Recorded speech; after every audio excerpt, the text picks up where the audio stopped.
Ursula Kelly. I'm Kyle Thompson. And I'm Fraser Simons. And you're listening to General Intellect Unit. And as you can probably tell, we also have a guest this time as well. Fraser, why don't you introduce yourselves to the audience? Hi, I'm Fraser. I am mostly known, I think, for writing and designing a game called The Veil, which is a cyberpunk powered by the apocalypse game, which will make no sense unless you understand what that means. But it is a type of role-playing game that is mediocrely popular these days. Yeah. And I'm also writing another game and designing it called Hack the Planet, which is a climate fiction bash with cyberpunk. Yeah, so this is pretty up your alley, you might say. Yes.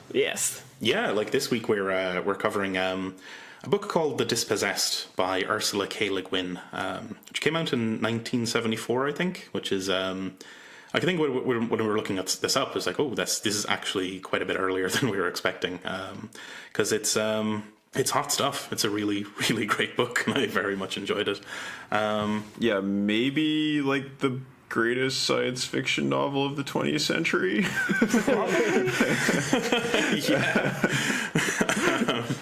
Yeah, it's just fantastic. Kyle, why don't you give us a rundown of what the book is kind of about? Right, sure. So we were just talking about climate fiction, and we can absolutely see this as a precursor to that, but it is mostly a work of speculative fiction, in that it presents different societies and how they might interact with each other. So we have in the story two twin worlds, right? One of which is the main planet, the other is a moon, right? And so these are the worlds of Anaris and Uras. So Uras is the sort of original planet where the humans in the story grew up, formed their society, and then there was a anarchist revolution led by a character named Odo. And the revolutionaries made a deal with the capitalist class in Uras, and went and settled on Anaris, which had been settled as a mining colony, but was very sparsely populated and is this very like harsh desert environment. So the anarchists go and form a society on Anaris, and that is where our protagonist, Shevik, a physicist, is from. Yeah, I just kind of wanted to. I'm not sure one of them's at the moon. I think because there's a bit in the book, and I think it's when the kind of the group of children are talking that like they say like that they're our moon and we're their moon or something. So I think they might be twin planets. They're twin planets. Yeah. It's definitely implied that, like, one of them is much more desirable to live on than the other, though. Like, yeah. Uras is a world of bounties, and Anaris is certainly not. Pretty grim. Yeah. Yeah. So it is a story about this character, Shevik, and it moves forward in two different timelines. So one of the timelines is about his, like, leading up to his decision to go to Uras at the start of the book. And his backstory, basically, like his biography. How did he grow up in this society? How did he become a physicist? How did he run into conflict with the structures of his society? And what drove him to go to Uras? And then the other timeline is the story of, what happens after he gets to Uras. How does he interact with the society there? What does he learn? So it's cutting constantly back and forth between these two timelines. The chapters alternate one after the other. It's only the first and last chapter that sort of unite the two timelines together. And this is kind of on point because he is a temporal physicist. So he's very concerned with this idea of time. And so she's kind of playing on that. And I believe he was sort of based on Robert Oppenheimer as a inspiration for Shevek, because Oppenheimer was kind of a family friend, and so I don't see him like entirely as an Oppenheimer figure, because he's much less of like a sort of public operator than Oppenheimer was, but the idea of a scientist driven by his conscience is totally at work here in Shevek. You're right. He's definitely not a he's not an especially charismatic character by the standards of a lot of the people he meets. But like it's a really, like, what I found really interesting about this this book is that it manages to kind of make it so that like when Shevek goes to Oras, or he interacts with any of these characters, he's kind of like often in very direct sort of ideological conflict with them, and is like picking fights wherever he goes, basically. But it does a great job of making sure that like each part of the argument is well sort of argued by each sort of person, because like what's happening is that two very different worldviews, like two completely different subjectivities, are coming into direct collision, where there's very little sort of common ground for the characters to truly understand each other on. And it's very much like the earlier Platonic dialogues and not the later Platonic dialogues, right? Like there are points of view that are in real meaningful conflict with each other. It's not just like, yes, Shevek, it is so Shevek. Like he manages to piss off his Verily. doctor very, very immediately after boarding the vessel. Yeah. So Fraser, you picked out the book for us, and I'm really glad you did, because it has turned out to be fantastic. But like for you, what were the kind of like standout kind of themes and moments in the book? Yeah, the most interesting thing to me, well, when I first started reading it, I wasn't sure that I made a good decision, but it was quickly rectified, because she does a wonderful job of creating some cognitive dissonance right away. You're like, at first you're not sure if it is good writing or not, because you're just like wondering what is going on, which is what Shevek's headspace is at, right? So once you get a little bit into it and that becomes clear, it's even more clever. That's when I sort of was like, it's the tip of the hat that shit's about to go down for me, basically. And yeah, so for me, I was trying to look at it through the perspective of if this was solar punk, cyberpunk, or just sci-fi, because I forgot to mention earlier, but I have a blog that is examining cyberpunk, and I frequently come across many quotes from this book in cyberpunk, interestingly enough, like in many different contexts, many different blogs, and many different quotes. In fact, I have 2 quotes from this book in my book for cyberpunk, so that was a driving force too. I was like, this is cyberpunk, hey, so might as well give it a read. And then as I was reading it, I was like, this is not cyberpunk. Like, what's your take on those categorizations? So I think by the end of it, I can squarely put it in solarpunk, but that's only probably near the end, which we'll get to, and I don't want to blow right now, but throughout most of it, it is simply sci-fi, I think. Yeah, sure. Yeah. It's definitely, like, I've a hard time believing it would be cyberpunk, especially because, like, computers play so small of a role in the kind of technology of these worlds. Like, I think the only mention of computation on Anhares is that they have a computer that doles out names on birth. And that's they also have like a computerized planning system. Like they use like input-output tables and linear programming to decide, or not to decide, but to allocate jobs, right? To just like keep track of what jobs need doing and who can do them. Yeah, and quote unquote fairly. Yeah. Yeah. So it's cybernetic in the kind of earliest sense of the term, but not not what I would Yeah. usually associate Yeah. with cyberpunk. But, It's Yeah. not personal. There's no personal computing in this book. Yeah, and it's also interesting because like halfway in I had to check when it was written, because I had the thought while I was reading it, this isn't cyberpunk, but I was also like, I should also come at it from the viewpoint of when it was written, because maybe it was cyberpunk for the time that it was written, because it would be like prototype cyberpunk or proto solar punk or whatever. But when I saw that it was 1974, I was immensely impressed, but still not convinced that it was, cyberpunk. Yeah.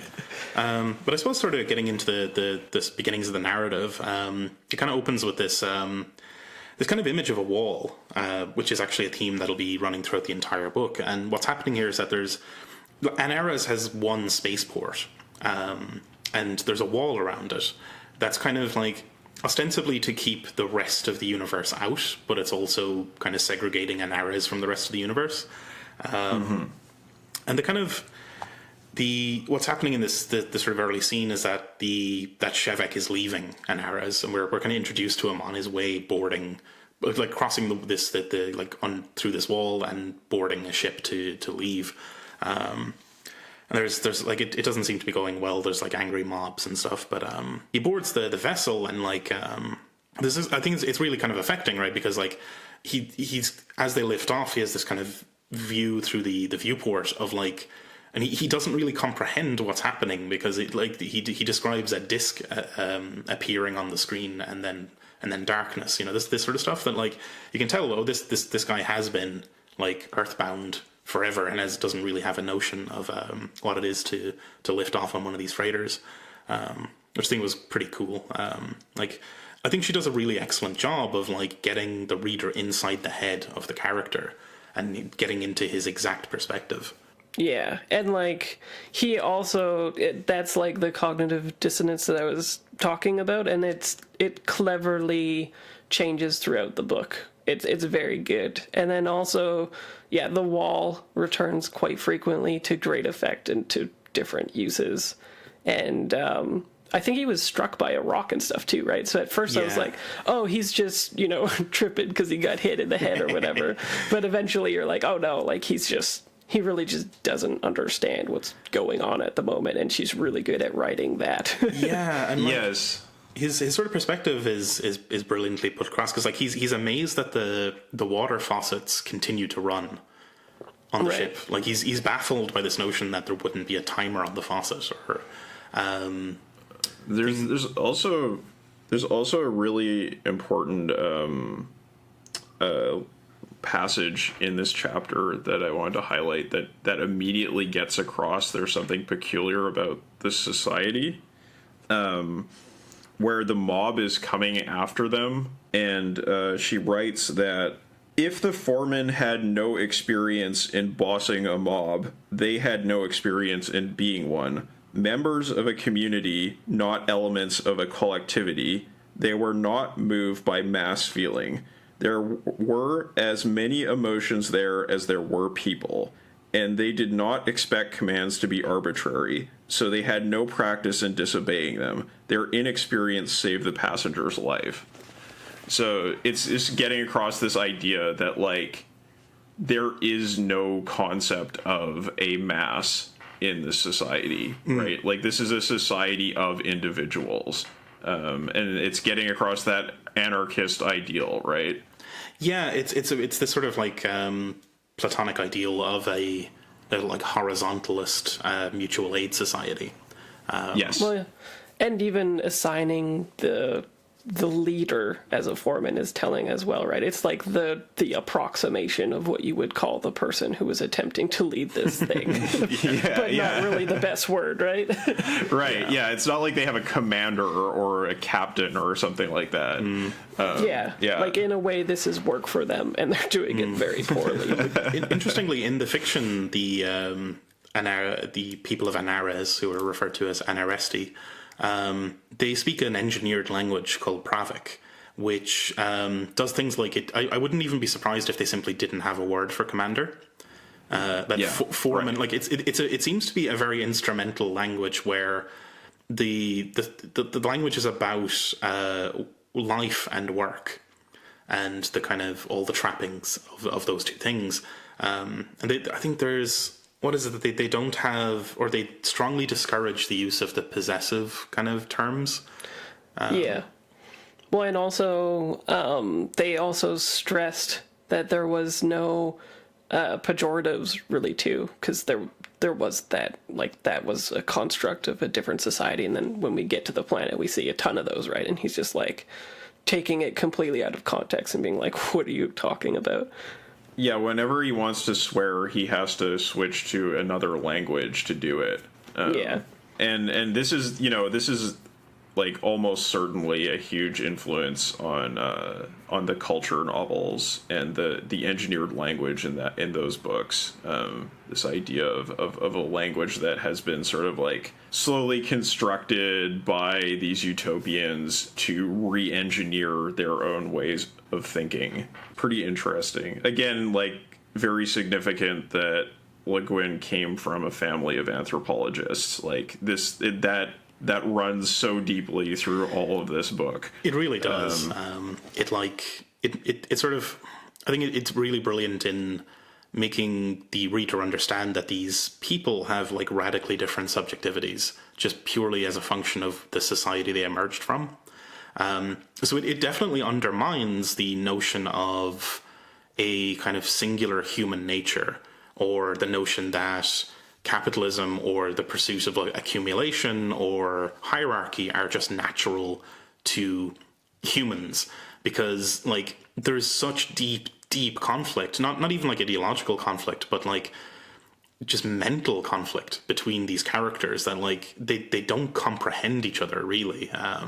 They're coming from such radically different perspectives that, like, yeah, it really makes it makes sure you really can't think of it in terms of like, oh, this one of these perspectives is natural and the other isn't. And that's kind of, it's a really interesting part of this world where they have within that world, or this sort of like collected world of these interplanetary system, there is a living society that is living evidence that hierarchy is not natural, or is not inherent to human beings. And that comes up later as being like, this is like an implicit threat to the kind of order of, well, it's an explicit threat to the order of things on the main planet, Uras, and it's exactly why these people were ejected from that world and given this shitty moon to live on, Yeah, but I also really liked that he couldn't truly express everything that he wanted to say until he learned 3 languages, right? Like 3 different perspectives, and then he could communicate properly, which means by default, nobody is truly communicating well in any of these societies, right? So he ends up being a real Renaissance man by the end of it. He's got command of all these languages. He's traveled all the worlds. No, it's great. Yeah, you can see the sort of Oppenheimer analogy there, right? Like, this is, a man of the world, right? Yeah. But like, I think he comes into immediate conflict with his doctor immediately on the ship, which is kind of amazing. And like, they spend a couple of days just bickering about like, about all these sorts of topics, which sets the tone for what's going to happen when he's actually on Uras, which is pretty fantastic. But like, we flip then back to this like, chapter 2. I think it does strict alternation, doesn't it? Like, it between the future and the past. So the chapter 2 is like his childhood on Anares in this little town, which I thought was really quite fun, because like you get introduced to the notion that they don't have kind of sort of strictly nuclear families on this planet. That children are raised in kind of dormitories, or like combined dormitories and educational units, and are kind of like collectively raised. Or like there's like a syndicate of teachers or something along those lines, that his father and mother are kind of in the picture, but also not, right? Like that they don't seem to have deep familial kind of ties in the way that we'd be accustomed to. Yeah, they like to refer to when people are doing something bad, it's usually egoizing, right? Yeah. Yes. Yeah. He's putting yourself before others, right? What's the thing? He gets absolutely torn down for like trying to explain Zeno's paradox or something to. Yes. He comes up with Zeno's paradox independently, right? Like as a child, he thinks up Zeno's paradox and like tries to explain it to his teacher, and his teacher's just like, "Oh, you're just egoizing, like, you know, trying to come up with these like fanciful abstractions that nobody else is going to be able to understand." And there's this constant theme of like he doesn't entirely fit in. Like, you know, he starts out as a child, he's much more willful than the others, and then then there's this whole thing about him becoming this like loner intellectual, because of, you know, his sort of brilliance, and it's like, I think this chapter is super interesting because it's really easy to imagine where this story could have gone if it was written by Ayn Rand, right? like, oh, the collectivity is holding him down. He's a solitary genius, and like, you know, like it's so interesting. Like I find this chapter in particular is like really interesting as like Le Guin in dialogue with other sort of speculative fiction writers, or like Rand, or also like if you think about like the Lord of the Flies, I think is definitely kind of like a background to this chapter where Le Guin's sort of like, no, that's wrong. That's wrong. So the touch point for that is that like a group of the kids, they sort of they hear about Uras, and they hear about things like prisons, and they hear about the sort of the hierarchy and the patriarchy and all these sort of bad things about the bourgeois society there. But they decide to experiment with a prison, right? That like they find a sort of alcove under one of the buildings that they can make into a like makeshift little prison thing. And it's this kind of Stanford prison experiment sort of deal, but the children develop a distaste for it. Like they don't want to do it. Like they kind of like, it actually becomes very clear to them why this is a horrible thing, rather than it being something that they get addicted to power or anything like that. When collectively they take on basically the same amount of shame too, which I thought was interesting. Usually it's like in those narratives it's like the one kid who's kind of the asshole and everybody else kind of goes along, but instead everyone's like, yeah, let's try it out, yeah, woo, and then everybody's like, whoa, that was bad. yeah they're just like, oh, that was distasteful and problematic. Let's not do that again. Let's not do that again. Like the important thing I think here is that it doesn't end by an adult coming in and being like, you kids need to get in line, right? Like it's not like Lord of the Flies where an adult needs to like step in and assert authority in order to prevent society from going into like this horrible murder cult or something, right? Yeah, it is. It's a collective. Yeah, like this society is capable of just doing, or it's like that. Like the children are capable of working out that this was a bad thing, right? Like they have enough of a moral compass. They know the principles of their society well enough that like they're not going to go off the deep end like that. Yeah, there's a footnote that says like none of them will speak of it again except for one kid who tries to bring it up when he's like drunk or something, and the girl looks at him confused, and he never speaks of it again, right? It's like, what is a prison? And we do kind of see the notion of imprisonment come up later in the book, as like sort of a specter of the society degenerating. But generally speaking, it is like a completely alien concept. And she talks about a little bit about like exile. Like, it's really, really interesting. Like the general sort of system of justice that exists in this world, right? Like that justice is kind of like, it's either like a thing that is like not arbitrated out, but like done by committee, or it's just a thing that is like very much in the medieval mode of justice, where it's like people just kind of do it, you know, like there's no central authority meting out justice. It's like if you do something very bad to someone else, like they can call for help, or the community will just like enact like summary violence on you, right? Like you'll either be exiled or you'll just be like killed. And it's like, well, that's, there's no like legal system arbitrating this stuff. It's just like, this is what people do because they are sovereign individuals, and there is no system they have to go through or authority they have to appeal to. It's just whatever happens. Yeah, and it's kind of telling too that like they ask like, what about the kind of middle ground for infractions, and he's sort of like, nobody eats with those guys, right? Like yeah, exactly. There's like ostracism, and then beyond that is sort of like kind of like arbitrary violence, right, as punishments. But generally speaking, this is not like a major problem, right? Which is also though what is sort of dealt with people that don't interact with their ways of life in the way that they would like to either. Yes, like later on. So that's interesting as well. Yeah, exactly. Yeah, it's good. So I think then chapter 3 brings us to like actually arriving on Uras. And he's again sort of like still baffled by all the kind of opulence, and there's this thing where he's like led to his like sleeping quarters, which is this like kind of large apartment all to himself, and he presumes that it's going to be a dormitory, that like the servant or the butler or whoever that's there, he assumes that's his roommate. Right.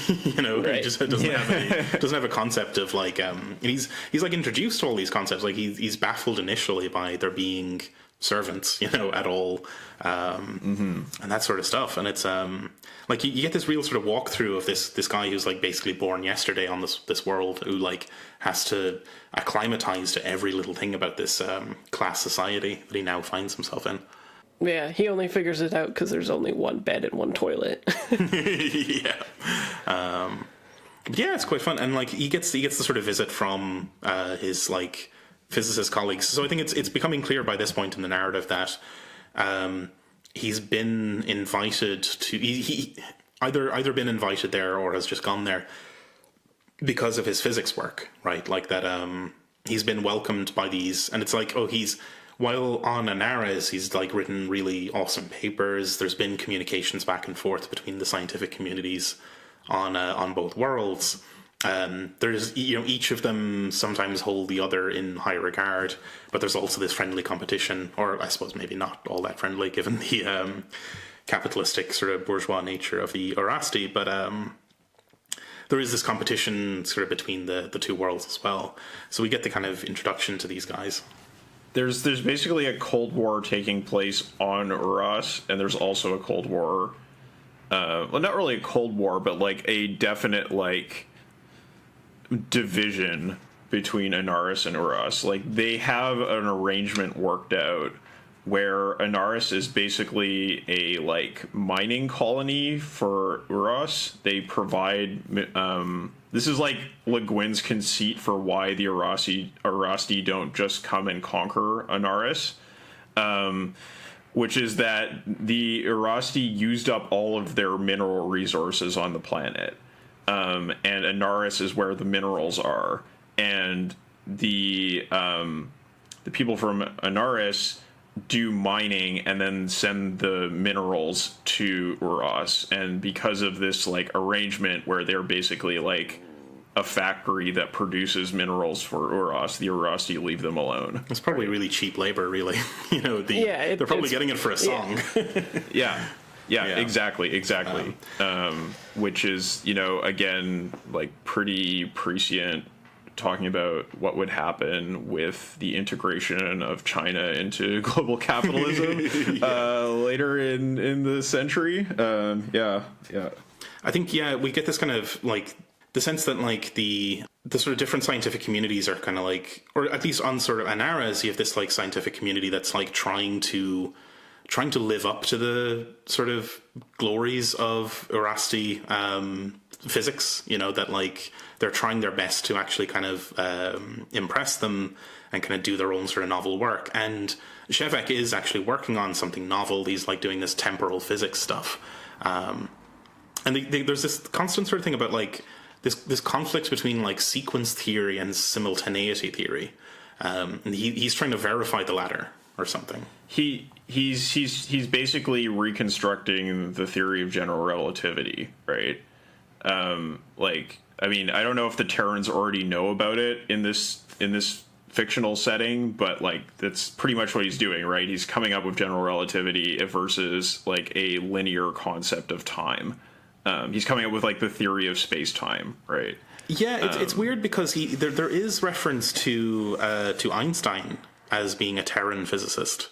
So I think it's a refinement of some of those concepts, but like also when you get dialogue that's like different physicists commenting on the work from other worlds, they almost usually refer to it as just baffling. That like Terran physics is baffling to these people here, and Hainish physics is beyond what any of them can kind of wrap their heads around. So it's almost like they don't even speak the same language in terms of physics, right? That like they have such radically different styles of doing science that like it's kind of really hard to follow or something. Well, maybe not like different ways, but they're what they find useful in each society differs, and so yeah, they just kind of like categorize what each other's work is based on what they can get out of it, and so miss the value of all of it basically. Mm-hmm. And the real MacGuffin here, though, is basically that Shevik has within him the knowledge necessary to create like warp travel, right? Like that there will be instantaneous interstellar communication if his theories are applied. So that's why he's so valuable. And like it's kind of starting to become clear at that point as well that like the Erasti are trying to get that out of him. That they kind of want him to be able to finish off the work. But we get like throughout a lot of the rest of the book, we get this kind of picture of him being kind of hampered constantly on his homeworld, in his research efforts. That there is like an institute of physics, or there obviously there is a scientific community. There's like a syndicate of what they call it, like the syndicate of initiative or something. But that within that, he's kind of like taken under the wing eventually of what's the character's name? Sable.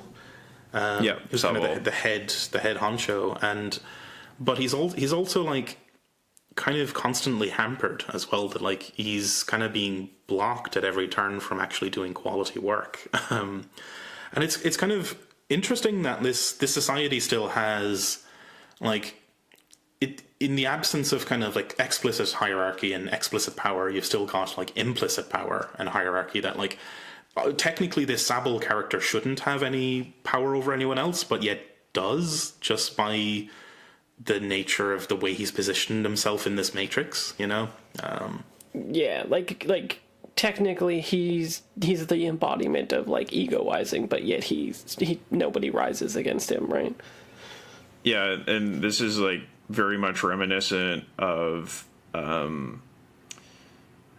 it's very much reminiscent of the way that certain academics within the Soviet Union were able to use knowledge from the United States to maneuver themselves into better academic positions. Like especially when we talk about like the rise of cybernetics within the Soviet Union, that sort of like foreign knowledge is what gives Sable his power, right? He's a gatekeeper, and it's also quite interesting because it's kind of like the Erasti academic system is basically intruding on the society of Anaris by way of Sable. Yeah. Right? Yeah. Yeah, because he's the main link to the outside as well. What is it, the PD or something? Yeah, right? like the shipping guys will only take packages that he's signed for to ship outwards or something like that. Like there is this kind of like weird thing where like, yeah, again, technically no one should have substantial power over anyone else, but then like for some reason the shipping syndicate or whoever is managing the ferrying books and stuff and prints between these worlds just won't touch anything that he hasn't vetted himself, which means that like our protagonist Shevek can't just publish whatever and stick it on a freighter and have it go to Uras. It kind of all has to go through this guy. Which is how he gets co-opted. And this is kind of a way that like Shevek kind of eventually becomes quite disillusioned, because like he starts out as kind of quite a sort of naive believer in the sort of the tenets of the society, and he sort of believes that the society works just organically sort of well enough. But then some of his friends kind of like make these kind of remarks about, you know, particular sort of hidden power dynamics that they've observed. And then he manages to observe the same with his interactions within this academic sphere. And he seems to become quite disillusioned with the society, which then probably fuels his desire to go to Uras as you know, like we've heard forever that these the word they use consistently is propertarians, which I think is fantastic. We've heard that these propertarians are devils, but like maybe if we go there, we can build bridges. No, he doesn't use the term build bridges. He constantly refers to tearing down walls. Like he's preoccupied with these walls that are erected between these two societies, and like I think the theme of walls recurs constantly as well. That like through the book, there's this constant theme of like division and you know, separation, and who's on the inside and who's on the outside. Even down to like what the definition of inside and outside really is. Like if you're on one side of the wall, are you on the in or the out? Like there's so much of that kind of that analogy that's like peppered all the way through this sort of thing. But he does seem to believe that if he goes to Uras, he'll be able to kind of like bring something useful back. I think seems to be his motive. Well, he'll be able to produce something that they will not allow him to produce in his home world. Yeah, because the thing is, like, even though he is an independent individual, the scholarly community does not accept his ideas, right? And he has this mentor character, right, who shares some of his like radical theories about physics, and like, you know, when she dies, she's basically ignored, and completely, like nobody cares about her at all. Like she dies in obscurity, and he's like the only one who really recognizes how brilliant she was. And it's like, that is the future that is staring him down if he tries to continue to exist within this academic system, just because of the power of consensus. Yeah, it's important too that his disillusionment is in parallel with the book's narrative, with him being disillusioned from his own point of view. It's got a real sort of hard middle where it's just disillusionment all round, right? Because he's on Uras at this, you know, in these alternating chapters, he's on Uras, like discovering how shitty that society is as well, right? Like he's finding exactly. these things. It's a rough middle, I'll say that. It sure is. The contrasts between the two societies are really fantastic, and I think very well constructed. Like I think one of his points of disillusionment with Uras is that like he's taken on a shopping trip through this like glittering fucking metropolis or whatever that is his new hometown, and he sort of like twigs that like he can't see any labor being done anywhere. Like it's all shop fronts and like you know, it's all consumption side stuff, but there's no indication that production is happening, and he's really perturbed by this. And that's in contrast. It's the fetishism of commodities, right?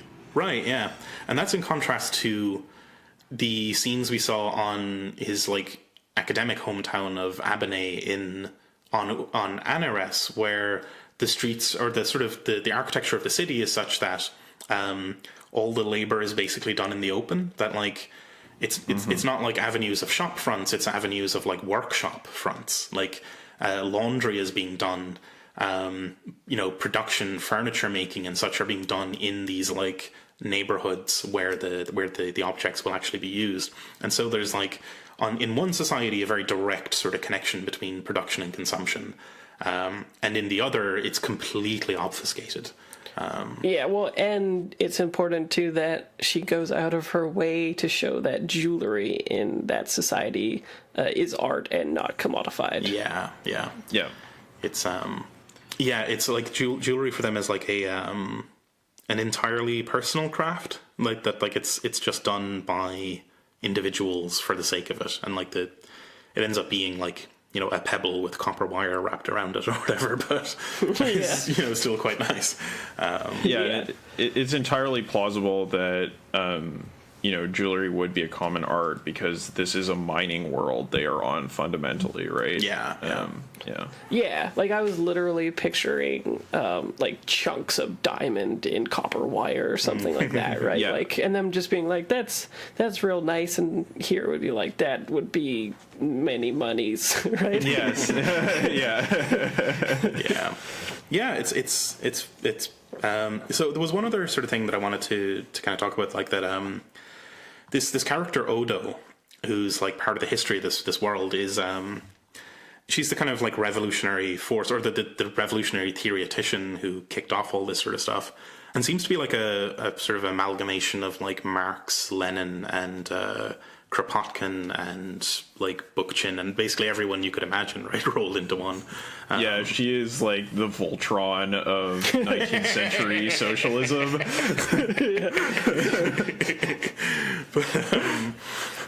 But like her major work in this universe is the social organism, which kind of lays the foundations for how this society on Anares would eventually be constructed.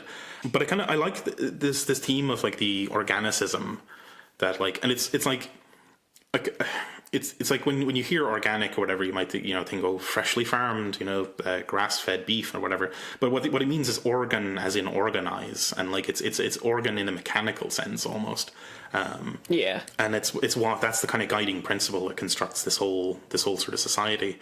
But what Shevek eventually kind of like concludes, and like he and his peers eventually conclude about the society, is that it's starting to stagnate and it's kind of becoming like an organic bureaucracy.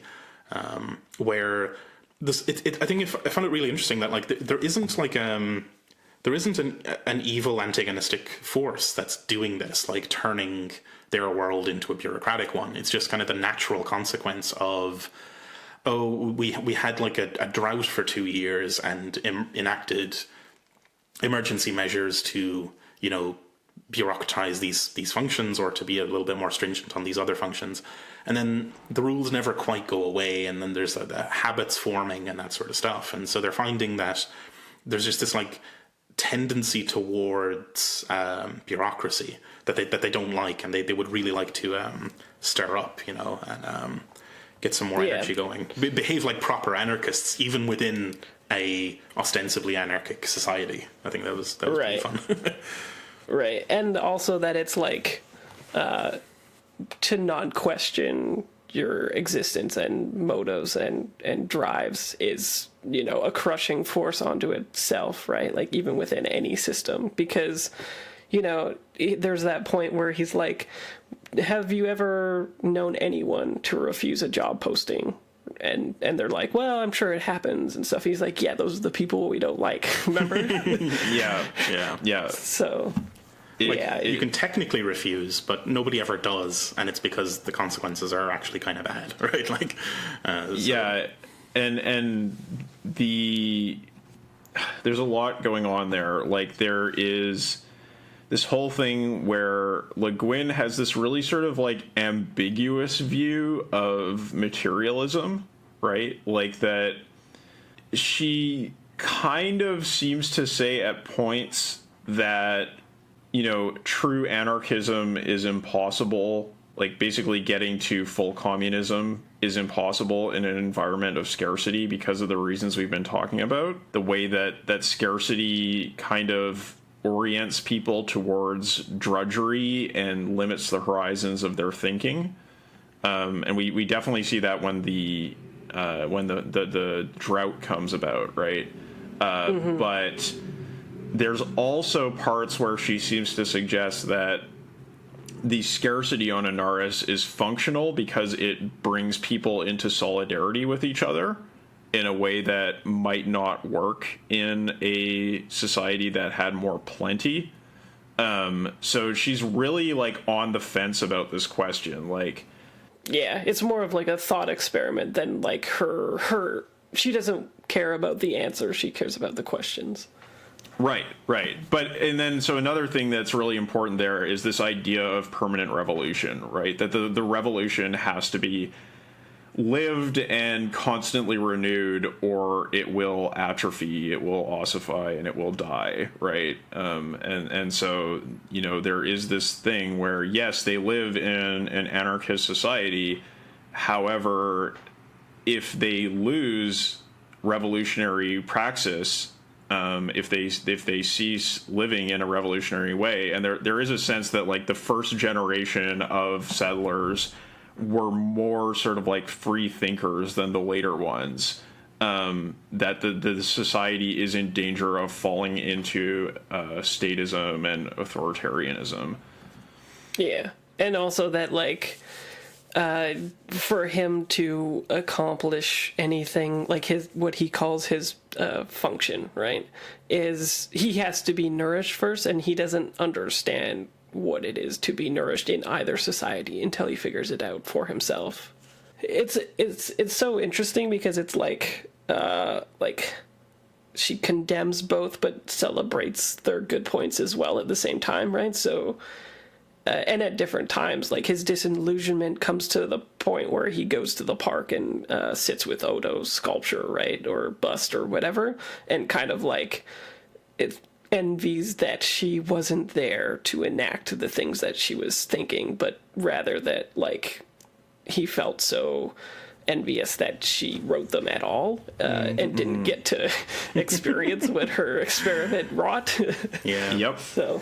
Yeah. I kind of it's a bit sort of it's a bit sort of on the fence or kind of wishy-washy or whatever, but like I kind of like that in that like it's from Shevek's perspective it is all rather ambiguous. Like he goes back and forth a couple of times as to how he feels about these various societies. Like he's really taken in by Uras initially for quite a while. He's seduced, yeah. But then he eventually... Literally. But he eventually concludes that it's basically a living hell to him. And then from another character's perspective, he's being kind of crazy that, like, the planet she comes from is an actual living hell and that, like, Uras is a heaven, you know? But I think it's like... It's ambiguous, but, like, that's kind of the nature of being a... fully actualized sort of entity in the world like Shevek is, that, like... Yeah, there's a lot going on in that universe for him to chew over. Yeah, and for her to, like, what I got from it was for her to offer a solution would herself have been, like, egoizing, right? So instead she's just like, here is as good as I can get, two sides of each coin in these different societies, and... To really figure it out, we'd have to actually do it, because we don't know shit, really. / I hate academia, mic drop, right? Yes. Boy. Wow. Yeah. This was just sort of coming from my life story. Yeah, the whole bits about academia were really hard to get through because I've lived that life. It hits very, very close to home. It's like the most detailed part of the book, right? Like the most loving, crafted part of the book is the backbiting and horror of academia. Yeah.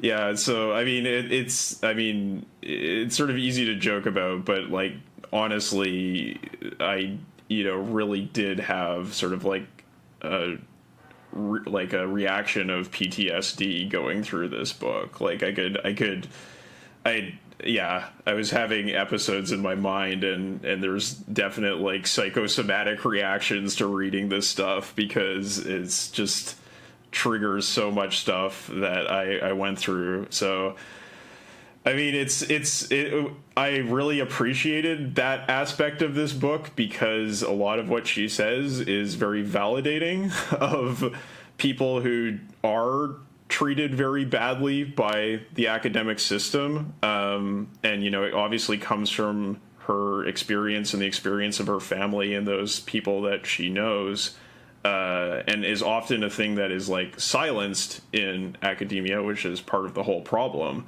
So, for those of you out there who are grad students or have struggled with the academic system, there's definitely a big red trigger warning on this book to look out for, but you may also get some really meaningful validation and reflection out of reading it if you can psych yourself up to do it. Maybe don't cram it in like a week and a half like I tried to do. That's probably a little bit destructive, but come to it when you feel like you're ready. Yeah, I thought it was a good book to, especially when you take your time. If you read it when you kind of like want to get riled up, it's good, right? Yeah, it's a revolutionary text, right? It is meant to be incendiary, and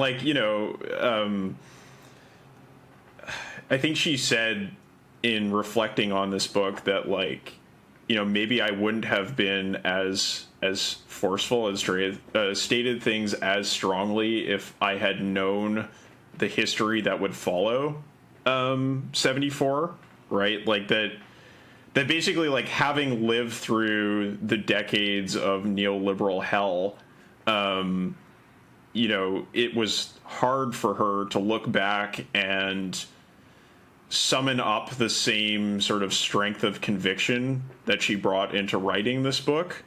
But I think that's very representative of that entire short period from 68 to 73 that was so productive intellectually and in terms of like social imagination, but also like tragically doomed and looked back on with deep skepticism.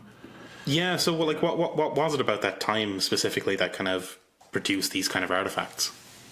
Well, it was a period where you had the simultaneous sort of like influences of the baby boom, kind of like the baby boomers reaching majority, right, becoming adults. You had so within the core of the capitalist system, you had the anti-colonial movement, the post-colonial movement, the third world movement sort of coming to the fore. You had the capitalist system falling into crisis because basically the contradictions of Keynesianism were becoming more and more manifest. But at the same time, the working class was, relatively speaking, more empowered and had gone through a period of prosperity and sort of like a growing share of the pie for a longer period than had maybe like ever happened in human history, or at least in the history of capitalism. So even among the working class, there was a certain amount of desire for experimentation and for an alternate society, and that these contradictions of a mass consumer society were sort of coming to the fore for everybody. And so you saw in social theory, in political practice, in literature, in music, all of these different areas, there was this enormous flourishing of ideas, and it was very problematic, right? Like there was this huge drug culture that went along with that, and there were a lot of people who were really confused and lost. But at the time, it seemed like it could carry itself forward because there was an imagination in people's minds. Like, as bad as the Vietnam War was, as bad as X, Y, and Z was, there was an imagination in people's mind of a better future and a sort of lived experience of rising prosperity that they had grown up in. And then you had, 73, the oil crisis hits, and neoliberalism replaces Keynesianism. You get this horrible period of struggle that follows that. and then the neoliberals win, the capitalists win, and then you just get neoliberalism after that. So the 70s is like this period of, it starts out with enormous idealism and optimism and ends in just like the lowest depths of bitterness and despair. So this book was written right in the middle of that, right? Yeah. On the cusp of things changing. Yeah, and not being able to take care of the vets coming back from the Vietnam War and stuff too, just would have put a general shittiness in everybody's mouth for the years to come. Yeah, and it's also, like the late 70s, like in the UK, is like a period of like, the trouble, like, right? It's just like like society seems to have no leadership. There's class conflict, but nobody's coming out ahead. That is the environment that Thatcher stepped into, right? And it just it's like, it's not that the neoliberals decisively won in the 70s. It's that after 73, things started to become more and more sort of like upsetting and unstable. And it was in the 80s that, there's this sort of like triumph of neoliberalism decisively. Yeah, there is some interesting stuff feminist-wise in it too, which was what made me check the date. Like her using on the moon, where Chevette comes from, he uses partners a lot, right? Which is what we use typically now. So I was like, oh, is this pretty new? Like, how groundbreaking was this? And then I saw 1974. I was like, what the? Okay. like this book, in terms of like sort of gender relations and family structures and feminism, is like, I feel like it was kind of at the leading edge of its time, but then like considering the reaction that followed, it was like light years ahead of where like we were in the 90s, like most definitely. There's a lot of language that we have accepted in our own like general consensus now that is used in this book, as well as like the way that relationships are going, like monogamy dying and stuff like that, right? Mm-hmm. And just like she does a very good job of making things that are stupid look stupid in this book, just by placing it in POV of somebody who doesn't understand the society. Mm-hmm. Like, yes. Like, oh, you want to go sleep? Okay, there's always a room open because that's just how the society is. And you're like, okay, well, yeah, that makes a lot of sense, right? The single people take up as much space as single people take, and double people, they take up as much double people. Okay, that makes a lot of sense, but even yet, we don't have concepts like that.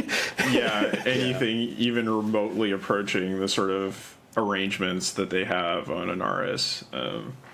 Yeah, it's very like pragmatic and interesting. And like, there's a lot of stuff in this book where that is her reflecting on the period or the moment of free love, right? And sort of coming up with her own perspectives and the dilemmas of where she lands with it. But it's very like considered and thoughtful, and it's not just like, oh, obviously, like, the nuclear family is the natural God-given social arrangement and all of society has to be arranged around that. No, she's like a lot more nuanced in her thinking and able to present like this critical perspective that is persuasive. And also gender in that system, right? Like it's very much a social construct, and like he isn't like, when he sleeps with his male colleague and it doesn't find it satisfying, he's not like, I'm gay and I'm in a gay relationship and I don't like it anymore. He's just like, tried that out and it wasn't giving it to me very good, and so whatever, right? Yeah. So, and that relationship that he has with his friend Bedup is like very nuanced, right? Like the continuum between being friends and being lovers, and like the way that those characters have different perspectives on the relationship, and the way it changes over time is all like incredibly nuanced stuff. Yeah, it is actually a partnership. Yeah, it's not just like, oh, he is a gay, therefore XYZ, right? Like, it is not at all that kind of thing. Yeah, and like, yeah, all of that progression with his private life was really nuanced and interesting, and there is some prudish stuff later on that is definitely a product of its time, though, like with drinking and some other things. I know that, like, I can't remember, I didn't note exactly, but there's definitely some, like, antiquated terms and stuff, which is what made me check the publishing date. I was like, this is so far ahead, but so far not. Yeah, can't win them all, I suppose. Yeah. Yeah, which is, I mean, like, yeah, it's whatever. It's a product of its time, but it's definitely, as extrapolating things, it's very... She knows her shit. Yeah. Yeah, absolutely. And like for the listener, unless it's actually like not clear so far, this is basically an unqualified recommendation. You know, like this is fantastic. I mean, this is as good as science fiction gets. Like, they're really, you know, you might find elsewhere science fiction that sort of gives you neat scientific ideas in more sort of depth than this, because this book is largely sort of retreading early 20th century physics in terms of what its subject matter is. But hey, because of neoliberalism, physics never really progressed very far past that. So, you know, I think that the presentation of scientific ideas in this book is in service to the social speculative fiction. But it's nevertheless clearly a work of science fiction. Like, the science matters, you know. It's not dismissed. Yeah. I think it sort of actually, like, I think it actually does matter to the plot in some, it sort of tangentially. So, like, there's, early on, Shevek is kind of concerned with, like, he wants to do this physics stuff because he wants to find the kind of foundations of the universe and verify that they're solid, or something to that effect, right? That, like, he is concerned with solidity and kind of stability in a kind of roundabout kind of way. But then a lot later, when he actually gets around to figuring out the last bits of equations for his theory, he's thinking about Einstein and relativity and so on. But, like, it's spelled weirdly in this. Mm-hmm. This fiction, so, but you can still tell it's, you know, it's this Terran physicist Einstein or whatever the hell it's actually spelled. Yeah. But he's pondering that something about those, you know, theories turned out to be kind of unverifiable, or, you know, and then he sort of wonders, like, what if I accepted that my theory of X, Y, and Z was unverifiable? And then it all falls into place. Once he accepts that there really isn't solidity, he sort of accepts, you know, kind of Gödel's incompleteness theorem, basically. He accepts that, and then the theory falls into place, and it suddenly works. I think, but then he does conclude that he had seen the foundations of the universe and they were solid. So there's something in there of, like, accepting a certain fluidity and a certain kind of uncertainty about, like, or accepting a certain lack of stability as a way of stabilizing oneself, you know, because up until that point he's quite lost and quite kind of buffeted about by all the events around him, you know. Yeah, but he's also, in order to reach, what is that technology? It starts with an A. It's the Ansible. Yeah, the Ansible. He has to accept that as well, but also do, like, a form of, like, step therapy, right? Like, he accepts that first, before we can travel here, we need to be able to reach an approximation of the final thing that I need, which is for everybody to be able to speak to each other at once, so we all can figure this out, because, like, I'm an island right now, right? And that's not so good. Yeah, it's that crushing sense of isolation that almost kills him in the middle of the book, right? And he's most of the sort of story of him going to Uros is about trying to overcome that isolation, right? Yeah, breaking down walls. I wonder, is the Ansible a widget in the rest of the Hainish cycle? It probably is. Like, if that's, it feels Is like it it's what? so the rest of the books in the series, the Hainish cycle. Yeah. I wonder if the Ansible is a widget in that actually exists in those, and this is the story of that coming about. Because it's a Yeah. Seems likely. yeah, 'cause it's a special word that's concocted just for this one thing. Yeah, it's supposed to be the 5th book in that cycle. So I think this is like a very seminal, pivotal thing in that history of the thing, that this Ansible becomes, a thing in the world. Yeah. I wonder if I wouldn't be surprised if some of the books in the future kind of like nod to the ending, right? Like to what happened to the Hainish guy or whatever, right? Maybe that's why it's so, like, cliffhangery. It is very cliffhangery. So, I mean, we could probably go over some of the ending bits. Because, like, Shevek does eventually kind of, like, so at some point it becomes quite clear that he's being kind of messed around by the his hosts, and they intend to get his work and then keep it to themselves and use it as a way of leveraging against the other humanoid peoples. But Shevek doesn't want this to happen, and so eventually ends up at the Embassy of Terra, which is Earth. It's been used a lot in sci-fi at this point, but I kind of wonder if this is one of the first instances of using the word Terra to refer to a future Earth. But he does give up he does kind of publish the work, but on the condition that it's broadcast widely to everyone and isn't just a property of one subspecies. But he has this really interesting exchange with the Terran ambassador, as the thing I alluded to earlier, where he sort of concludes that, like, to him, Uras is basically hell, right? Like, there isn't anything useful here except for people's greed and their power and their scrambling to get on top of each other. But that for the Terran ambassador, she says that, like long ago, Terra had become a wasteland, and that had been, for survival, the humans there had created a authoritarian sort of centralized economy that was pretty brutal. And so to her, Uras was a heaven, because it was a functioning society that was in a living biosphere compared to the hell she'd come from. And so there's again this division, like as much as Shevek has tried to break down walls, there's still this subjective division between them that, like, there's just something about the way they think that'll never really be reconcilable.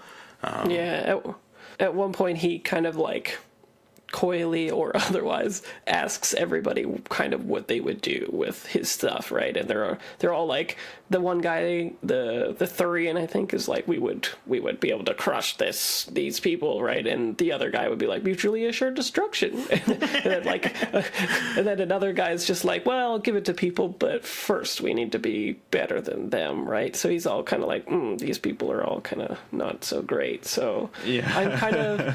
I'm wondering if he, like, goes back, constructs the Ansible, and that's how he gives them the formula, like by using his technology.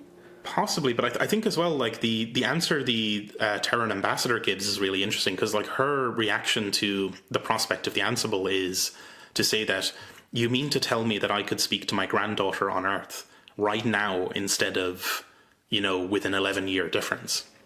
Right. There's a very marked difference in the way she responds to the prospect of it. It's true. Yeah. Which is kind of like a bolstering end to the quest, for sure. Well, especially what got him there, right? Like, right before that, he holds they have that,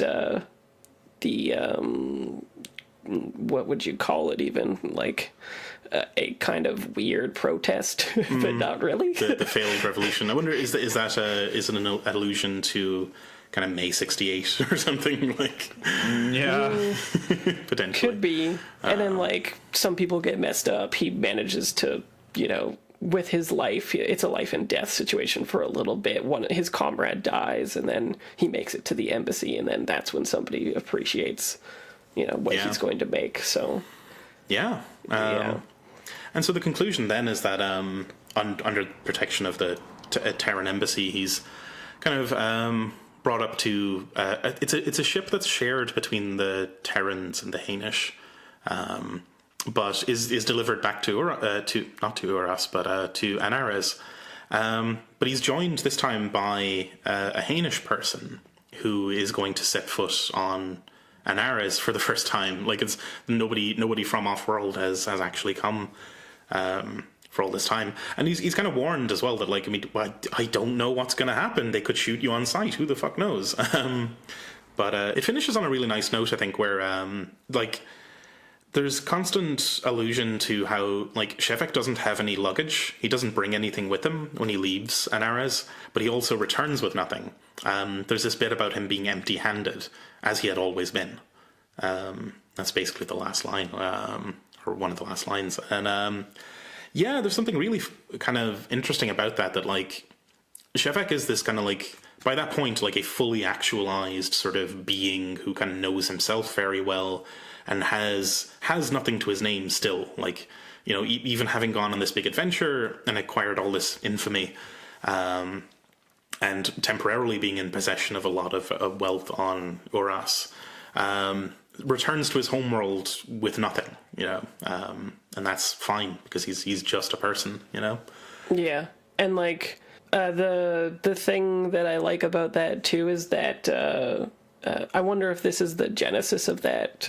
You cannot buy the revolution. It must be, right? Because it's mentioned quite often in the book, like, it is reiterated. Yeah. So I wonder if that's where that came from. I wouldn't be surprised, but otherwise, she's heavily influenced by wherever that came from. Yeah, and I think, like, it's a thing that kind of comes up again and again in the sections on Anaris, that people's personal property is very limited, right? Like, you know, when Shevek's partner, Takver, when Takver leaves, when she leaves Avenate to go and do work during the famine, like, it's very explicit that, like, you know, all she really owns is, like, a few pairs of clothes. But it's not as though the culture on Anaris is dead because people have so little personal property, right? Like, there is a lot of sort of, like, their social life and their work. Like, I mean, in a way, this is a very Marxist book because the way that Odo talks about labor is very much in line with the way Marx talks about labor, where, you know, it is this thing that is personally productive, and you don't need to have a lot of stuff to be a fulfilled person as long as you're in society with other people and are able to work, right? And there's this whole discussion in the book about, you know, the distinction between work and play, and, like, Odo trying to tease out what the right perspective is on that. That's super interesting, but very much emphasizing the importance of creative work over ownership all the way throughout here. And, like, performing whatever function it is that you think you are, like, supposed to do, right? Like, nobody can tell you what it is. You need to figure it out and then do it. And that is your service to humanity, doing the thing that you know that you are supposed to do. So that's why it's okay to be a craftsman or whatever, right? Like, even if people don't understand why you're doing it and you believe that you're performing your function, it's okay ostensibly in this society to do that. But it's also alluded to quite frequently that Odo believed that this was the beginning, right? But they have taken it as, like, scripture and not grown from it, right? Like, there needs to be more to it and a revolution from it. And instead they have just been, like, copied it word for word and not really understood it and implemented it. Right. Yeah, and that is because of the scarcity, right? Yeah, exactly, yeah. And she couldn't, like he was saying, she couldn't have imagined what the place was like. Like, in his disillusionment, right? He wonders, like, what she would have amended if she realized that there's, like, nothing there, right? Like, they get super excited when they see a tree, basically, right? Yeah. By the time that revolution happens, Odo's been dead for 700 years or so. Yeah. Like, there's definite parallels with Marx, like, in our world. Like, they that, like, I mean, the let's say the parallel with the Russian Revolution was like it's not really the revolution that Marx had envisioned, right? Like Odo was writing the social organism for Uras, right? Like, and presuming that it would happen there. Yeah, totally. That is a 100% an analogy that works. If Uras is the Germany of this world.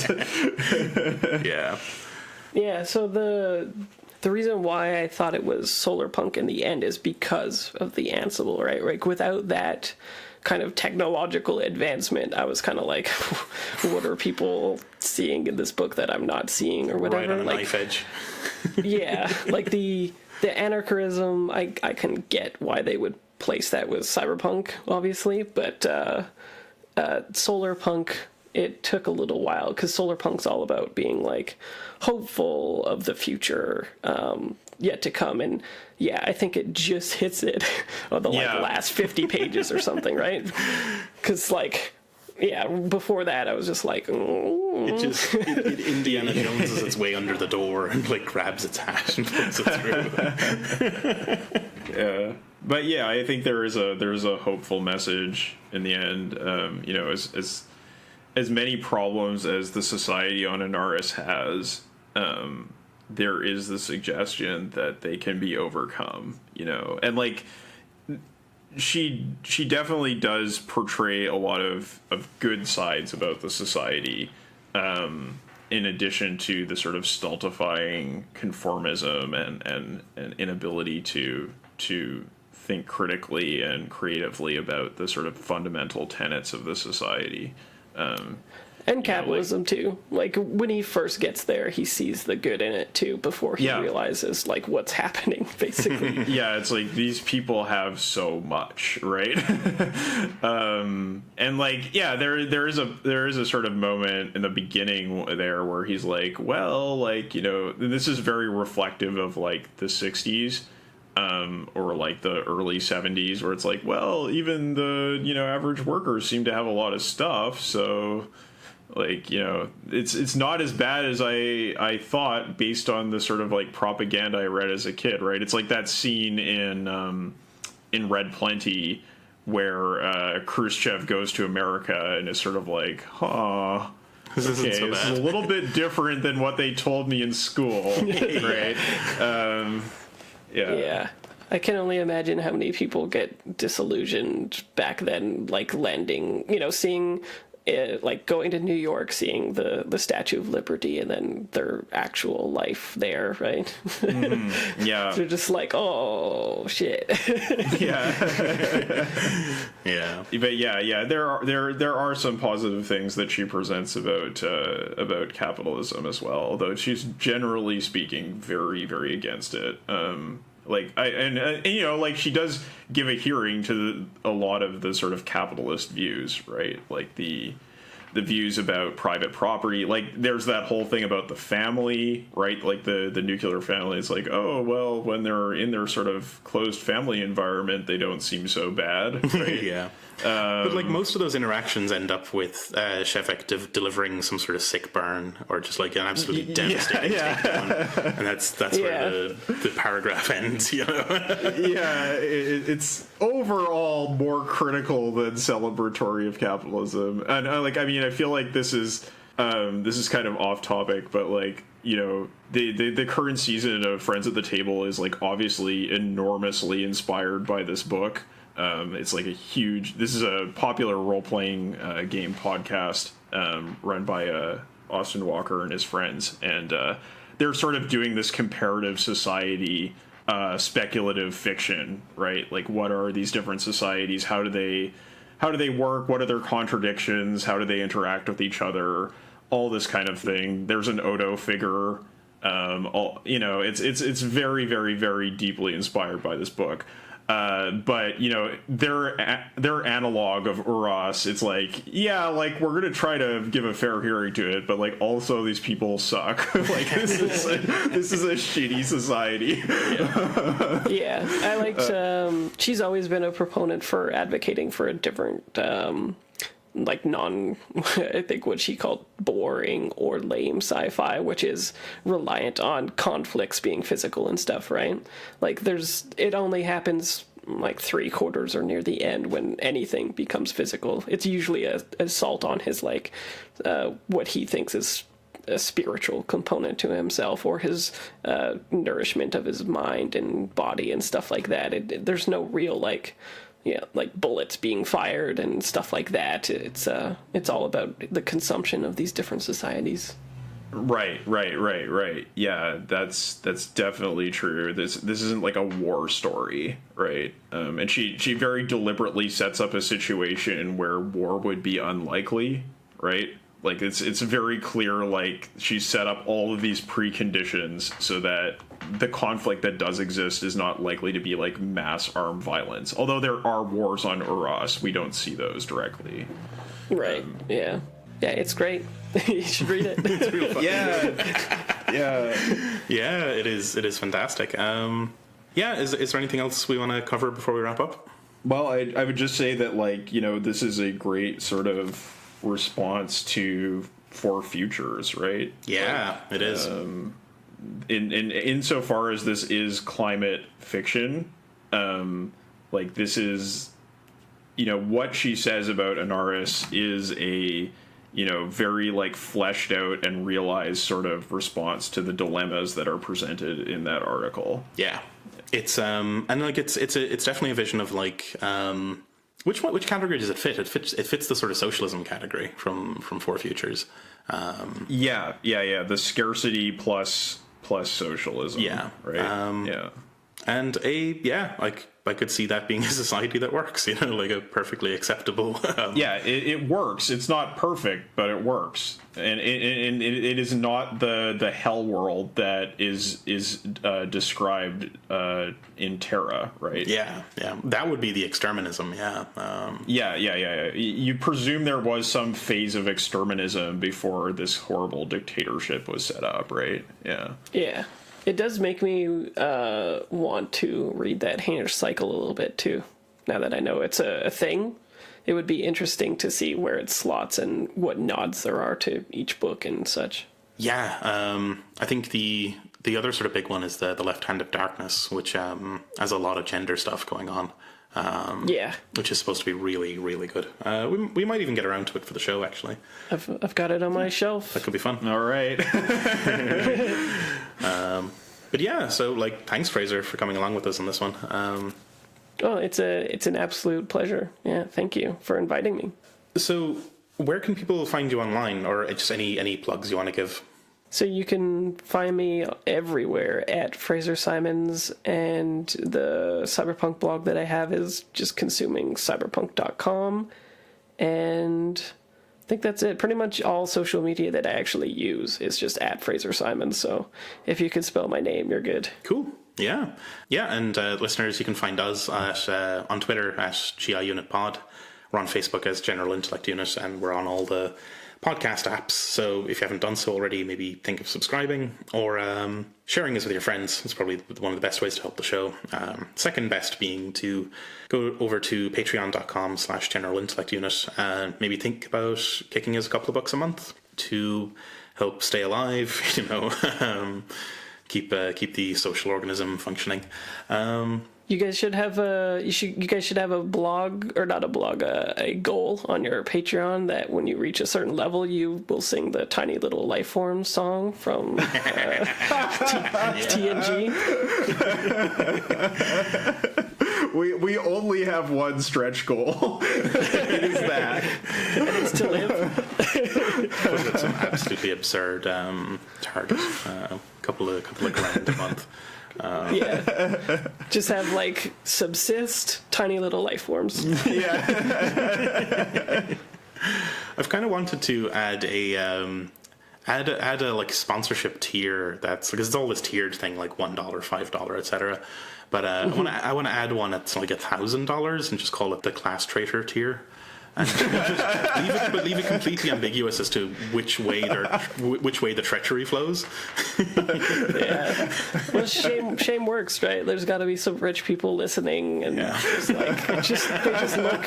look at their piles of money and openly weep, and just look for a podcast to throw it at to assuage their guilt.